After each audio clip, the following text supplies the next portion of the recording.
작년 11월이었습니다. 입법, 사법, 행정고시를 모두 합격해서 고시 3관왕으로 알려진 31살의 오모 씨에 관한 기사가 났습니다. 그런데 좋은 기사가 아니라 좀 씁쓸한 기사입니다. 지난 5월달 서울 영등포구에 있는 한 여자 빌딩에서 여자 화장실에 이 친구가 들어가서 옆칸에 있는 A양을 촬영을 했다라는 거예요. 스마트폰으로. 그리고 이 A양이 신고를 해서 도착한 그 경찰이 스마트폰을 압수하려고 붙잡으려는 순간 이 오 씨가 스마트폰을 돌려달라며 경찰의 어깨를 물고 정강이를 깨물고 난리를 쳤습니다. 그리고 경찰서로 옮겨진 뒤에도 자기는 이런 범행을 저지르지 않았다며 소란을 피웠는데요. 결국에 서울 남부지법에서 오 씨는 징역 8개월 또 집행유예 2년을 선고받았다고 합니다. 여러분 이걸 어떻게 이해해야 합니까? 자, 입법, 사법, 행정 이 고시를 다 패스한 법에는 달관한 사람이에요. 여러분 이런 수재가 이렇게 배운 사람이 가장 똑똑하다고 촉망받는 이런 사람이 어떻게 이럴 수가 있냐는 거예요. 여러분 이래도 되냐는 거예요. 여러분 그런데 그렇게 될 수도 있다는 거예요. 왜입니까? 이 친구는 머리가 좋은 것이지 정직한 것이 아니잖아요. 이 친구는 무엇을 지켜야 하는지 법의 내용을 알고 문장을 이해한 것이지 그 법을 왜 지켜야 하며 어떤 동기로 지켜야 하는지 마음으로 받아들인 것은 아니기 때문입니다. 이 친구는 공부할 때 이것저것 비교 분석하며 판단하는 것을 잘하는 것이지 어떻게 살아야 할지 또 어떤 것을 어떻게 선택하며 사는 것이 지혜롭고 정직하고 정말 바른 삶인지 여러분 그것을 선택하고 판단하는 이해력, 분별력, 판단력 여러분 이런 것이 없었다라는 것이에요. 여러분 이해력과 판단력은 다른 차원의 것들이 있습니다. 여러분 이해력과 판단력은요 낮은 차원의 이해력과 판단력으로 우리 할 수 있는 것들이 공부 같은 것들이에요. 자 열심히 이해하고 판단하면서 우리가 시험에 답안지를 작성할 수 있잖아요. 여러분 그래 공부할 때 쓰는 이런 것들은 차원 낮은 거예요. 여러분 그런데 차원 높은 것들이 있어요. 성경에서는 그 차원 높은 이해력, 분별력, 판단력을 한마디로 두 글자로 이렇게 말합니다. 지혜라고 그래. 지혜. 그래서 이 지혜를 하려 하면서 잠언서에 이 지혜를 은을 구하는 것 같이 감추인 보화를 찾는 것 같이 이 지혜를 찾아야 너희가 산다 하면서 지혜라고 그랬어요. 여러분 그리스도인은 이 지혜를 가질 때 신앙에서 승리할 수 있습니다. 그러나 이 지혜가 없으면 우리는요 신앙의 어두움, 그렇죠? 컴컴한 어두움 속에 살게 돼 있는 것이에요. 여러분 그런 분 있지 않습니까? 영적인 수렁에 빠져서 헤어나오지 못하는 그런 분 있을 거예요.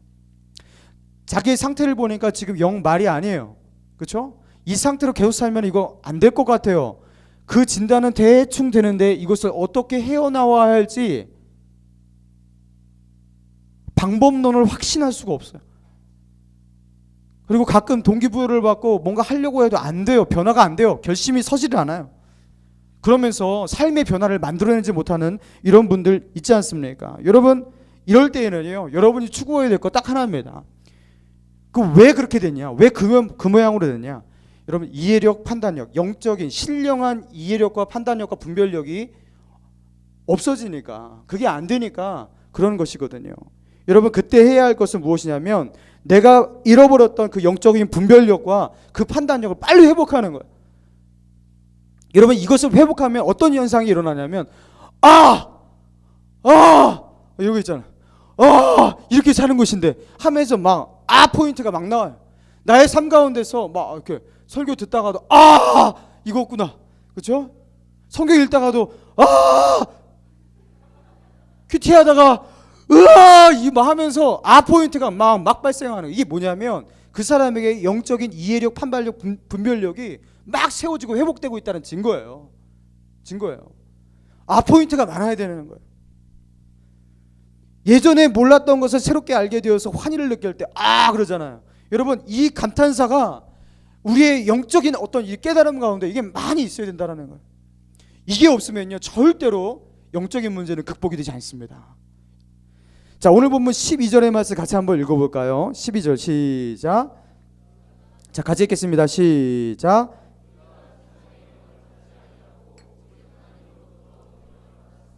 이는 우리로 하여금 하나님께서 우리에게 은혜로 주신 것들을 알게 하려 하심이라.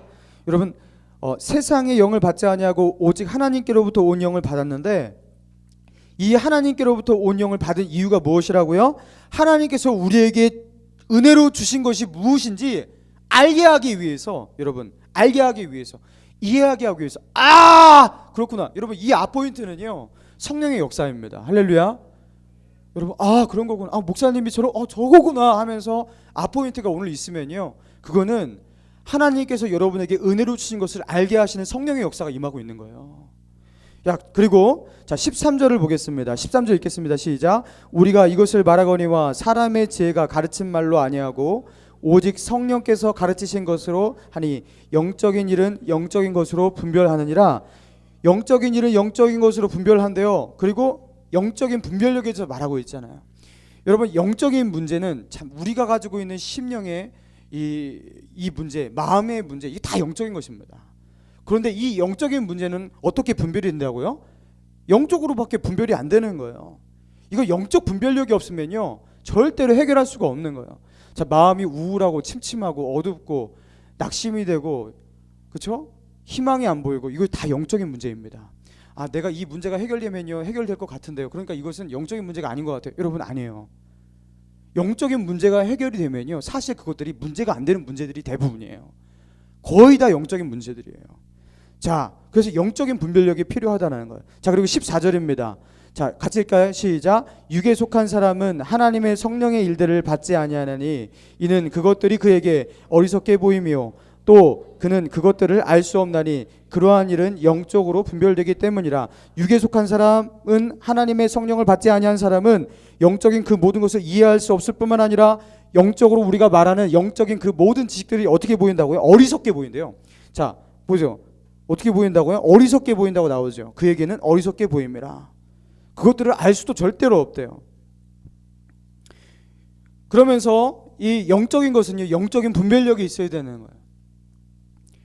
그러면서 결론적으로 15절에서 이렇게 말하고 있습니다. 마지막입니다. 15절 시작. 신령한 자는 모든 것을 판단하나 자기는 아무에게도 판단받지 아니하느니라.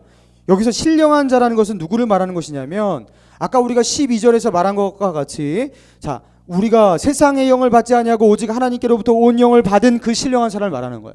자, 세상의 영을 받지 아니하고 하나님께로부터 온 그 영을 받은 신령한 사람, 성령의 사람, 성령의 그 마음 가운데 있는 그 신령한 사람은 어떻게 된다고요? 자, 모든 것을 판단하나 자기는 아무에게도 판단받지 않는데요. 여러분, 이게 뭘 말하냐면, 한마디로 옳은 것이 무엇인지 분명히 판단할 수 있는 판단력이 생기는데, 이 판단력은 다른 누구에게 판단을 또 받아서 이것이 다시 틀려질 수 없는 절대적 판단력을 주신다는 거예요. 영적 분별력이, 영적 분별. 우리가 가지고 있는 이 분별력과 우리가 가지고 있는, 그렇죠? 이 깨달음이 하나님께서 지지하시는 하나님의 하나님이 주시는 그 분별력, 여러분, 그 통찰력, 여러분, 그것을 갖게 된다라는 거예요. 그래서 이 사람은요, 절대적인 어떤 분별력을 가지고 절대적인 기준을 가지고 살게 되어 있다라는 것이에요. 여러분, 그래서 예수 믿는 사람은 이 성령의 영향력 아래 있을 때에 이런 능력이 생기는 거예요. 세상 사람들이 이해할 수 없는 그 이해력, 세상 사람들이 절대로 분별할 수 없는 그 분별력, 그리고 세상 사람들이 절대로 가질 수 없는 판단력. 자, 그런데 우리의 문제점이 무엇입니까? 왜 우리는 이렇게 영적인 분별력과 판단력이 떨어져서 항상 같은 실수를 반복하고, 그리고 이게 영적인 문제 같은데 그 문제를 풀지 못하고 헤어나오지 못하는 것입니까? 왜 이렇게 변화가 더딜까요? 왜 죄를 단번에 버리지 못하고 세상과 선을 단호하게 긋지 못하는 것입니까? 그 이유가 무엇이에요? 오늘 그 문제를 해결하려고 지금 이 설교를 들으시는 거예요. 왜 우리는 해결이 되지 않는 거예요? 무엇 때문이에요? 신령한 자는 그랬잖아요. 우리가 신령해지지 않아서 그런 거예요. 결국 성령의 강한 역사가 우리 안에 있어야 되는데, 성령의 강한 역사가 아니라 성령의 미비한 역사밖에 없는 거예요. 하나님의 깊은 곳까지 통달하시는 성령이라고 10절에 말했는데, 그 성령이 우리에게 임하시면요, 영적인 이해력, 분별력, 판단력이 딱 서요. 여러분, 그러면요, 삶의 방향 확 생깁니다. 그리고 내가 이제부터 어떻게 살아야 될지 잣대가 딱 생겨요.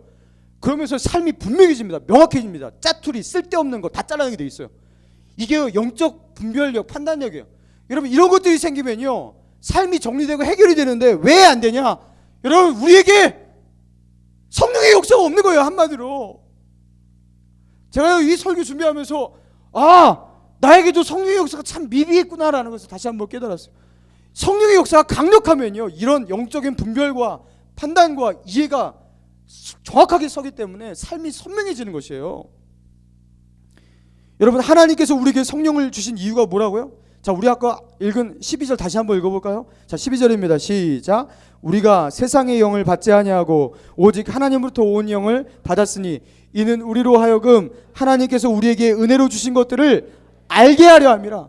여러분 우리로 하여금 우리가 모르던 것, 하나님께서 우리에게 주신 그 어마어마한 은혜의 것들이 많은데 그 모든 것들을 우리는 모르고 살고 있거든요.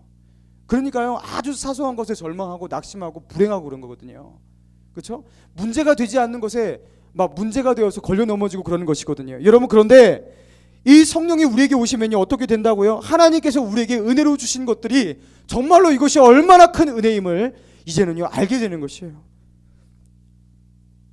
여러분 그래서요 성령이 강력한 역사가 우리 안에 다시 살아나야 됩니다. 성령의 기름 부으시는 역사가요 우리 안에 있어야 되는 거예요. 여러분 그래서 이 성령의 역사가 강력해지면요 물에 물 탄 듯 술에 술 탄 듯 여러분 이렇게 살지 않습니다. 애매모호한 삶 살지 않습니다. 그렇죠? 우유부단한 삶 다 청산하게 되어 있습니다. 그래서 신앙이 바로 선 사람이 굉장히 우유부단하고 애매모호하고 물에 물 탄 듯 술에 술 탄 듯 산다. 여러분 그런 경우는 없어요. 여러분 그런 경우는 없어요. 예수 믿는 사람, 똑바로 선 사람은요 삶이 정확한 것이에요.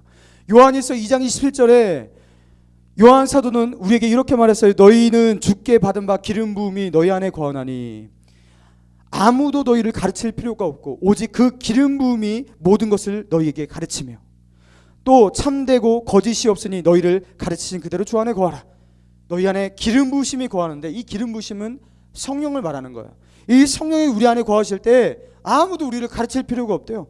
그리고 이 기름 부음이 우리를 가르쳐서 어떻게 된다는 거예요? 우리는 영적으로 똑똑해지고 분명해지고 선명해지고 여러분 이렇게 변하게 된다는 것이에요. 여러분 그러니까 포인트는 무엇이냐면 성령의 역사가 내 마음 가운데 얼마나 기름 부심의 역사가 강력하냐 아니냐의 문제예요. 여러분 내 삶이 왜 안 바뀌냐? 성령의 역사가 매우 미미한 것. 여러분 거기에 문제가 있는 것이. 여러분 다른 것에 문제가 있는 것이 아니에요. 내가 지금 내 앞에 있는 이 지금 문제 해결을 하면은 내 삶 좀 풀릴 것 같은데 그러면 내 삶이 정돈되고 신앙도 똑바로 잘 것 같은데 여러분 그게 아니라는 거예요. 성령의 역사가 매우 미미해져 있는 그렇죠? 성령의 기름 부으시는 역사가 없는 여러분 그 삶에 문제가 있다는 것입니다. 여러분 그래서요 영적인 이해와 분별과 판단력 여러분 이것을 구하셔야 돼요. 영적인 분별력과 판단력을 키워야 돼요. 여러분 이게 최고의 스펙인 것입니다. 여러분 동물 중에서 시력이 가장 좋은 동물 뭘까요? 예, 매라고 합니다. 매. 독수리과의 매. 매과가 있고 독수리과가 있나? 아무튼 매래입니다. 갑자기 지금 궁금해졌어요. 독수리가 매과에 포함되나? 자, 매의 시력이 좋은 이유는요. 매의 눈에는 물체의 상이 맺히는 황반이라는 부분이 있는데 여기에 시세포가 집중적으로 분포가 되어 있는데요. 매는 사람보다 5배나 많은 시세포가 존재한대요. 매 무시하면 안 돼요. 우리보다 훨씬 더 많은 시세포를 가지고 있습니다. 그래서 매는요 실제적으로 사람보다 작게는 4배에서 많게는 8배까지 그렇게 멀리 볼 수 있대요. 인간의 능력으로 절대로 죽었다 깨어나도 볼 수 없는 그것을 매는 항상 보고 있는 거예요. 자, 그리고 매는요 우리는 땅에서 이렇게 걸어다니지만 매는 하늘에서 날아다니잖아요. 그러니까 매가 가지고 있는 그 시야란 그 인생에 우리가 가지고 있는 이 인생의 100배 막 1000배 이 정도의 시야를 가지고 매는 살고 있는 것이에요. 그러니까 실질적인 이 시야의 차이가 어마어마한 것이죠. 여러분 성령이 우리에게 임하셔서 성령이 우리 안에 오셨다라는 것 그리고 성령의 지배 아래 살고 있고 그리고 성령의 영향력 아래 놓여서 다른 분별력과 통찰력과 이해력을 가지고 판단력을 가지고 살아간다는 것은요 마치 이렇게 어마어마한 차이를 말하는 거예요. 인간과 그 두더지같이 땅을 파면서 그 앞에 있는 것밖에 보지 못하는 두더지의 시야와 매의 시야가 얼마나 차이가 납니까? 여러분, 이렇게 많은 차이를 말하는 것이에요. 여러분, 그래서 성령의 은혜 속에 살아가는 사람은요, 자꾸 그 성령의 은혜를 사모하게 돼 있어요. 성령 충만 한번 제대로 받고 그 은혜 가운데서 눈이 한번 변화되고 뒤집힌 사람은요, 어떻게 되냐면 다시 그 성령 충만을 회복하려는 성령 충만 회귀 본능이 있어요. 그때 내가 성령 충만을 받고 내 시야가 완전히 달라져서 인생이 변화되고 다른 것이 보였었는데 내가 다시 한번 그 어마어마한 시야를 다시 회복하고 싶다. 내가 그동안 보지 못했던 그 모습들을 다시 세계를 보면서 그 인생을 보면서 그렇게 사는 삶을 갖고 싶다.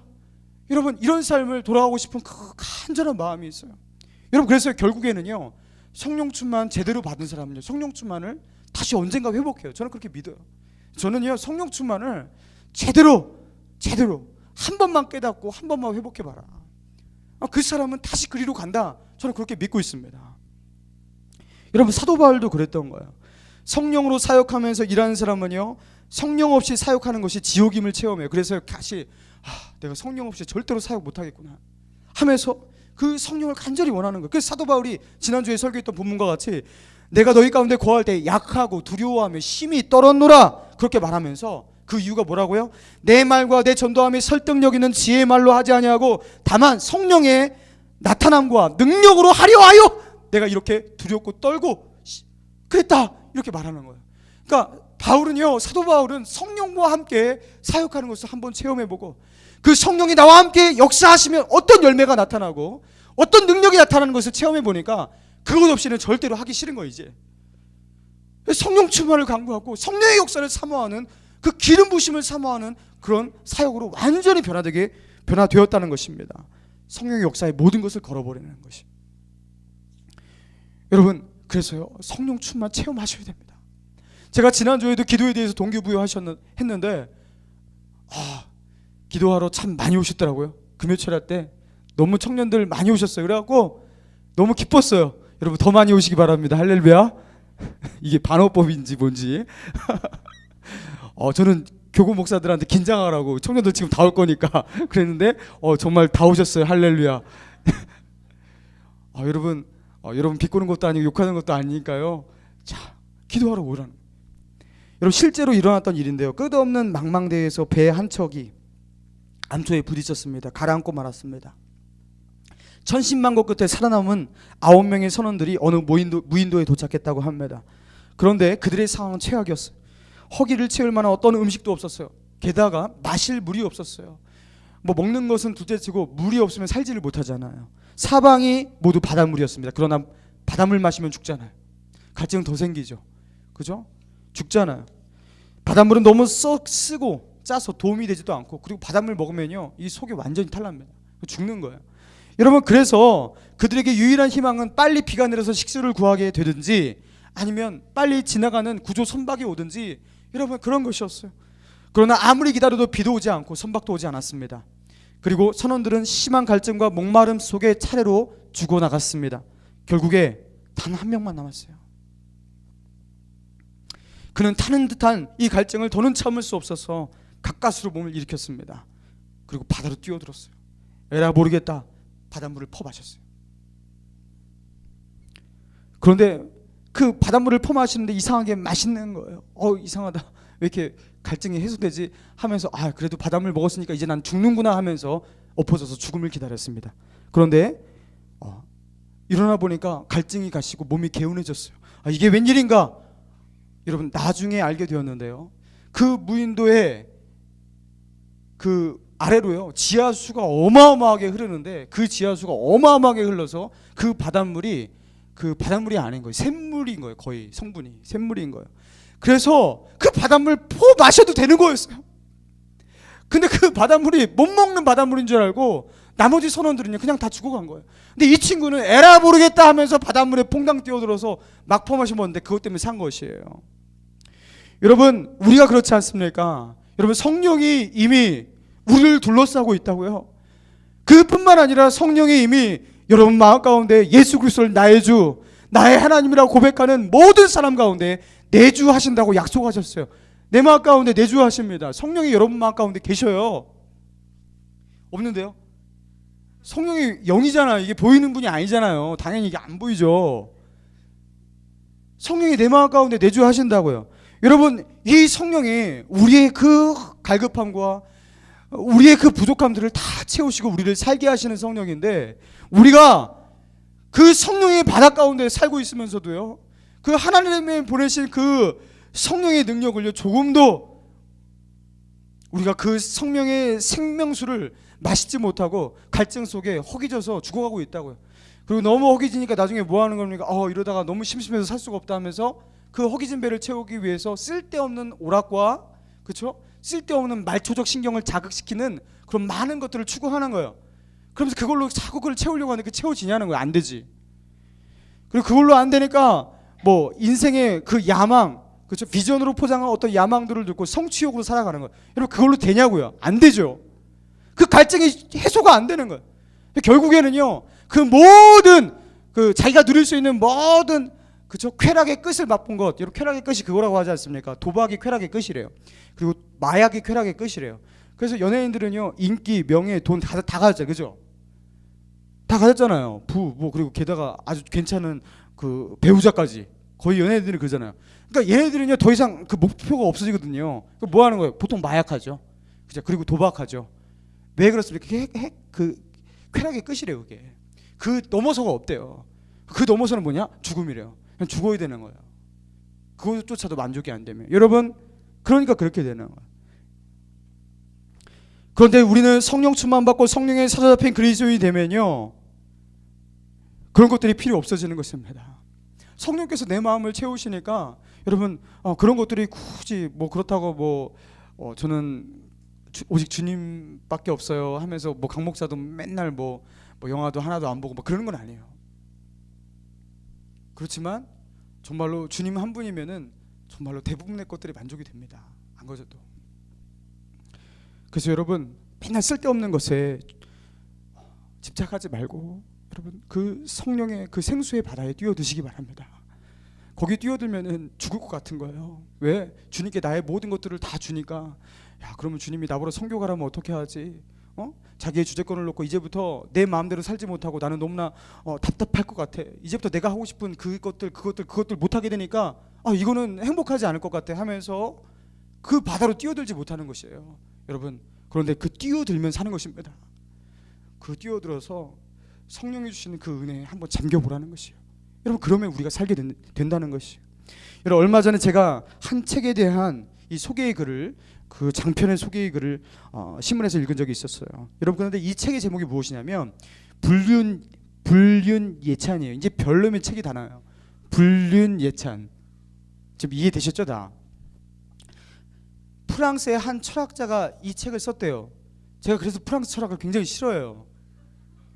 제가 영미 철학을 했는데 프랑스 철학은 철학이라고 인정을 하지 않아요. 미안하지만 얘네들은 진짜 개념이 없는 것 같아요. 어떻게 불륜 예찬이 나와요? 이 말이. 철학자가 기준도 없고. 여러분, 이 친구가 불륜을 뭐라고 말하냐면 어쩔 수 없는 일이다. 그러면서 이렇게 불륜을 말해요. 사랑이란 화학적으로 유도된 정신질환의 일종일 수도 있다는 전제를 가지고 접근해요. 그리고 사랑이란 호르몬의 화학적 반응들인데 오래 익숙해진 단계에서 뇌 속에서는 도파민, 그리고 아드레날린 이런 것들이 분비가 안 되는데, 그러면서 당연히 이 호르몬 수치가 뚝 떨어지는데요, 한번 지루해지기 시작한 이 관계는 다시 이 지루해진 관계가 열정적인 관계로 발전하는 얘는 생물학적으로 일어날 수가 없다는 거예요. 그러면은 더 이상 도파민도 나오지 않고 아드레날린도 나오지 않고 상대를 만나도 이 쾌감과 흥분이 생기지 않으니까 사랑이 없는 거잖아요. 그러면 이 사람은 사랑을 찾아 다시 떠날 수밖에 없다라는 거예요. 그래서 불륜과 외도라는 것은 진화 생물학적으로 불가피한 전사회적 현상이다. 여러분, 이렇게 말하고 있어요. 그리고 인간은 지조를 지킬 수 없는 존재이고, 그럼에도 만약 지조를 지키고 있다고 말하고 있는 사람이란 위반할 수 있는 기회가 없었으니까 그렇게 하는 것이지, 사람은 절대로 지조 지키지 않는다라는 거예요. 그래서 인간을 본능에 따를 수밖에 없는 진화 생물적인 어떤 인간으로 그렇게 보는 것이에요. 여러분 이게요 책으로 버젓이 나와서 이제 해바로 이렇게 출판돼 갖고 우리나라로 번역이 됐어요. 야 이게 책으로 나올 수 있구나 이제 이 시대가. 불륜 예찬이라는 것이 이 책으로 나와서 자기 나라에도 모자라 갖고 다른 나라에 수출까지 되는 베스트셀러가 되는 시대가 이 시대가 되었구나. 소돔과 고모라의 재림이 된 거예요 이제. 여러분 주님 맞을 준비하십시오. 여러분 요즘 시대가 이렇다는 걸 알아야 돼요. 여러분 우리는 기준을 잃어버린 혼돈의 시대를 살고 있는 것입니다. 정말로 혼돈스러워요. 뭐 어떤 기준을 붙들고 어떤 가치를 붙들어야 될지 뭐가 맞는 것인지 혼돈 그 자체인 것입니다. 모든 분별력과 판단력이 무너진 혼돈의 세상을 살고 있다고요. 여러분 그러나 성령이 오시면요 혼돈이 끝난다는 거예요. 분별과 판단이 서게 되는 것입니다. 죄악된 세상으로 분별해내고 판단하는 판단력이 생겨요. 그래서 결국 자신을 망하게 만드는 그것이 무엇인지를 알고 거기를 탈출하게 되는 것이에요. 여러분 그래서 하나님이 우리에게 은혜를 주신 것이 무엇인지 그것을 분별하니까 여러분 그 은혜를 주신 것들을 붙들고 살아가는 행복한 삶이 되는 것이에요. 여러분 그래서 하나님이 주신 이 분별력과 판단력을 구하는 우리 라이프 캐쳐 우리 청년분 여러분 되기를 주님의 이름으로 축원합니다. 여러분 이번 주에 제가 신임원 구임원들과 함께 그 안성 빙어 축제를 다녀왔습니다. 여러분 거기에 정말로 빙어가 많더라고요. 자 구멍을 엄청나게 뚫어대고 우리 몇 명이 갔죠? 13명인가? 빙어를 어마어마하게 잡았습니다. 13마리 총 다 해서 우리 재밌네. 우리 13명이었나요? 13명이 13마리를 잡았습니다. 굉장히 많이 잡았죠? 제가 2마리는 15마리 잡았나 보다. 2마리는 민석 형제와 제가 거기서 바로 맨입으로 먹어버리고요. 나머지 13마리를 제 라면에 넣어서 먹었어요. 자, 그런데 여러분 이 빙어를 잡으면서 제가 느낀 것이 무엇이냐면 인생이 내 마음대로 안 되는구나. 저는 제 인생에서 그렇게 뭐가 안 된 적이 없었거든요. 참 이거 빙어는요 이게 안 잡히는 거예요. 한 마리도 어떻게 한 마리도 안 잡혀요. 계속 거기서 그걸 하고 있었는데 자매들이 잘 잡더라고요. 자매들이 우리 형제는 민석 형제만 2마리 잡고 다 자매가 잡은 거거든요. 그러면서 이 자매들이 이걸 잘 잡는데 제가 자매들이 이 잡는 요령을 막 설명해 주면서 제가 알았어요. 끝날 때쯤 되어서 갈 때쯤 되니까 빙어를 이렇게 낚는 것이구나. 그때 알았어요. 빙어 낚는 법을 알려드리겠습니다. 어떻게 빙어 낚시를 하냐? 낚싯대를 가지고 거기다가 이렇게 그 바늘에다가 구더기 쬐끄만한 것을 껴넣어요. 그 구더기가 굉장히 적습니다. 그런데 왜 적냐면 빙어 입이 적어요. 그래서 이거 큰 거 넣으면 안 돼요. 자, 그래갖고 탁 넣거든요. 그런데 그 낚시 그 바늘에 끼어 있는 그 구더기도 빙어에게는 커요. 그거 쬐끄만 데도요. 그러니까 이 빙어가 어떻게 먹이를 먹냐면 낚시 그 빙어 그 구더기를요 콱 삼켜서 그 낚시 갈고리 그거까지 콱 삼켜서 이렇게 딱 걸려야 되잖아요. 여러분 그런데 옆에서 살짝 뜯어먹는 거예요. 그러니까 이게 안 걸리는 거예요. 그래서 저는 계속 걸릴 때 걔가 콱 물 때까지 기다린 거예요. 그러니까 하나도 못 잡는 거예요. 나중에 이해했어요. 여러분 그렇게 잡는 게 아니더라고요. 어떻게 잡는 거냐? 빙어는 입도 적고 구더기도 한 입에 못 넣어갖고 걔는 그렇게 물지도 않아요. 그래서 어떻게 잡냐? 살살 옆에서 탁탁 건드릴 때 어떻게 하는 거냐면 채는 것입니다. 이렇게 낚시 그 갈고리로요 가까이에 온 놈이 탁탁 건드릴 때 팍 채서 올리는 거예요. 걔가 물 때까지 그렇게 기다리는 게 아니라. 그러니까 제가 못 잡았던 거예요. 이걸 진작 알았어야 되는데 여러분 우리가 이걸 알아야 돼요. 사탄이 우리를 낚아서 지옥의 자식 만들어 보겠다고 여러 가지로 우리를 유인하는데 여러분 돈에 약한 사람은요 기가 막히게 돈으로 유혹합니다. 난 돈이 약해. 여러분 그 사람은 100% 돈으로 유혹해요. 자, 나는 이성에 약하다. 사탄은요 기가 막히게 잘 알아요. 그 이성으로 집요하게 파고 들어옵니다. 첫 번째 형제를 통해서 이성으로 이렇게 유혹을 하면 안 되잖아요. 두 번째 더 괜찮은 형제를 유혹합니다. 세 번째 스펙으로 막 밀고 들어옵니다. 백마탄 왕자 막 보냅니다. 안 넘어갈 것 같아요? 나의 수준에 어떻게 이런 백마탄 왕자가 올까? 이건 신앙이고 뭐고 무조건 결혼해야 돼. 결국 넘어가는 거예요. 왜 이성이 약한 것을 100% 아니까 사탄이 백마탄 왕자 딱 보내는 거예요. 말초적 신경과 이 자극에 약한 사람은요 그걸로 유혹을 하는 거예요. 그렇죠? 그래서 뭐 하루 종일 게임하면서 게임으로 킬링타임 하고 있고, 여러분 이런 사람은요 굉장히 사탄도 저급한, 얘네들은 그냥 뭐 쉽게 그냥 놀아나는 애들이에요. 말초신경이 그냥 놀아나는 애들. 여러분 이게 어떻게 사탄이 낚냐면 우리가 약한 그것들, 그렇죠? 그것들을 미끼로 탁 던지고서 우리가 가까이 와서 톡톡 건드리잖아요.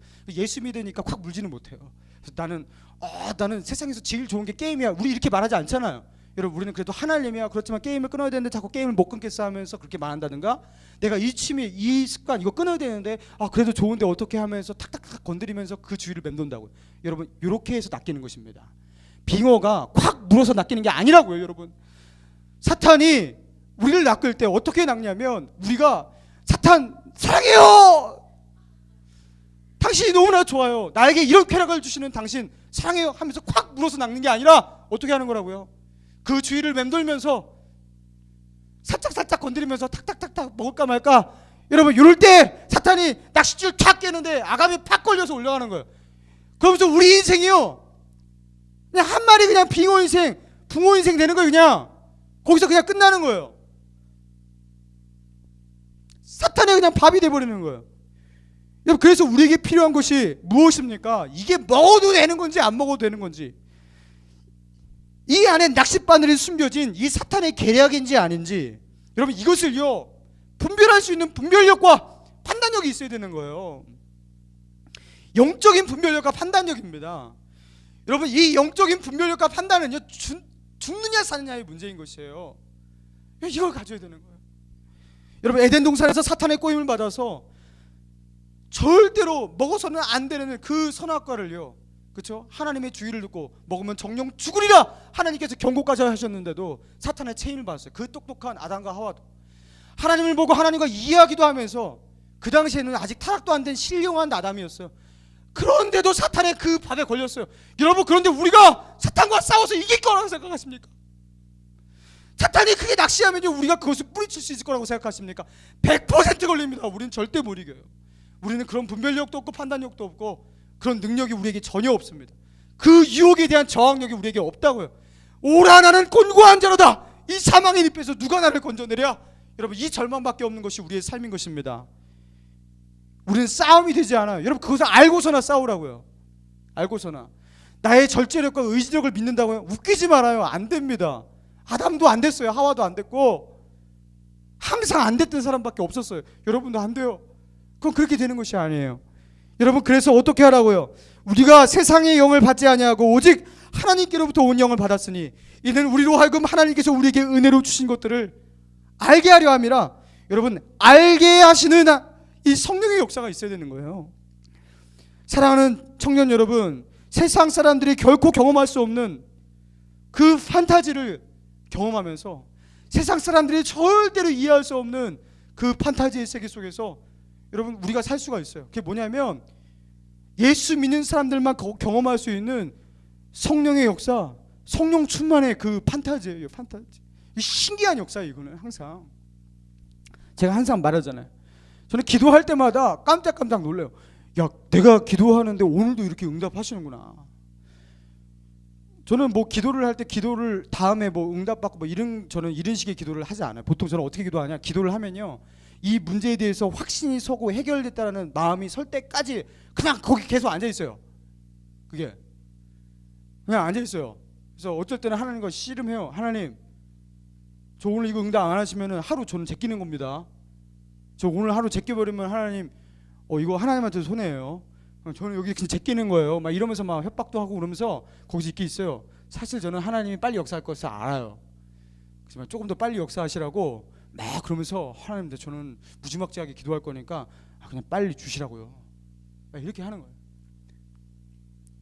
여러분 2014년 이거 기도하라는 거예요. 자, 10분 기도에도 응답 없으면 30분 기도하세요. 30분 기도에도 응답 없으면 1시간 기도하세요. 1시간 기도에도 응답 없으면 그 다음부터 제가 하는 대로 한번 해보세요. 자, 10분 더 기도하세요. 자, 10분 더 기도해도 응답, 10분 더 기도하세요. 더 기도하세요. 10분. 자, 그러면요, 이게 어디까지 가나 보세요. 자, 제가 임상적으로 제가 말하겠습니다. 저는 한 번도 2시간을 넘긴 적이 없어요. 이거 진짜 판타지 아니에요. 이거 완전 다른 세계에 살고 있는 이상한 인간 아니에요.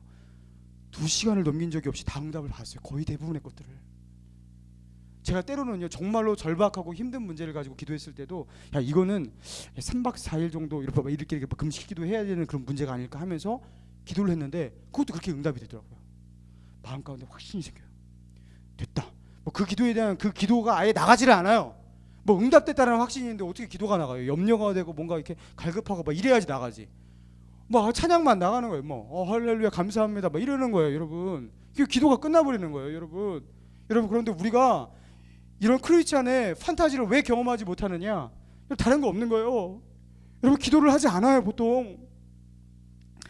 여러분 지금 어디 교회 다니고 있으면 신일교회 다니죠. 신일교회 소속이 어디입니까? 합동측이죠. 합동측이 어디에 속해? 대한예수교회 장로회에 속해. 이 장로교 교인들은요, 아무리 지독하게 기도를 안 해요. 순복음에 다니다가 기도하는 거 진짜 질렸어 하면서 하는 분들이 오신 교회가 장로교회인가 봐요. 성결교 여기 저기 그 성결교회 그 청년부 가니까 거기는 왜 니네는 맨날 방언으로 이렇게 기도만 하고 그렇게 하냐? 성경 공부 좀 하자. 그러니까 목사님이 기도 열심히 하게 안 한다고 삐져갖고 애들이 막 난리친다 그러는데 여러분 그래서 여기 오셨습니까? 여러분 장로교인들이 기도 안 하는 게 장로교인들이에요? 여러분 우리는요 기도의 판타지를 너무 몰라요. 하나님을요 이론적으로 알고 만나고 인정하고 이해하고 이런 부분은 굉장히 탁월해요. 예수님 그 장로교인들이 그래서 함부로 이렇게 절망하지도 않아요. 하나님의 절대 주권을 믿고 그렇죠? 합력해서 선을 이루셔 막 이렇게 이런 것들을 믿기 때문에 아무리 기도 응답이 안 돼도 합력해서 선을 이루셔 뭐 오늘도 기도 응답이 안 되고 내일도 기도 응답이 없고 하나님을 체험하지 못해도 결국에 하나님이 합력해서 선을 이루셔 하면서 무지막지한 믿음으로 나가는 나름대로의 저력이 있어요. 이게 틀린 건 아니에요. 이게 참 맞아요. 장로교인들이 괜찮아요. 그런데 너무 합력해서 선을 이룬다고만 하는 것 같아. 오늘 하루 하나님을 체험하고 하나님을 경험하고 내 삶 가운데 실질적으로 피부로 역사하시는 그 하나님을요 체험하려는 그 의지와 열정이 너무 없는 것 같아. 여러분 이거 어떻게 우리가 이걸 고쳐야 되겠습니까? 제가 신일교회 청년부 온 지 지금 3년 이제 다 찼어요. 이제 3년 차는데도 저는요 제가 3년 정도 생각하면요 전에 교회에서는 제가 이제 맞는 부서마다 다 기도의 열풍이 불어서 기본적인 기도 생활을 다 하고 막 그랬거든요. 그래서 저는 여기 올 때 면접 때도 담임 목사님한테 목사님 저는 청년들을 다 기도하는 사람으로 만들겠습니다. 자신 있습니다. 저는 그렇게 항상 해왔습니다. 근데 지금은요 그 말을 그냥 없었던 걸로 하고 싶어요. 진짜 이게 안 되더라고요. 이게 문제가 뭐냐는 거예요 도대체. 무슨 배짱을 가지고 기도하지 않냐는 거예요. 하나님을 한 번도 피부로 정말로 신비하신 하나님의 능력들을 체험하지 못한 상태로 정말로 오직 믿음으로 좋아요. 내 눈에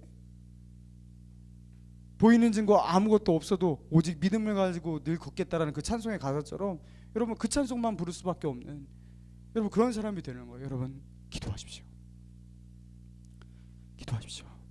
기도하면 첫 번째 하나님이 주시는 은혜, 영적인 이해력, 분별력, 판단력이 생깁니다.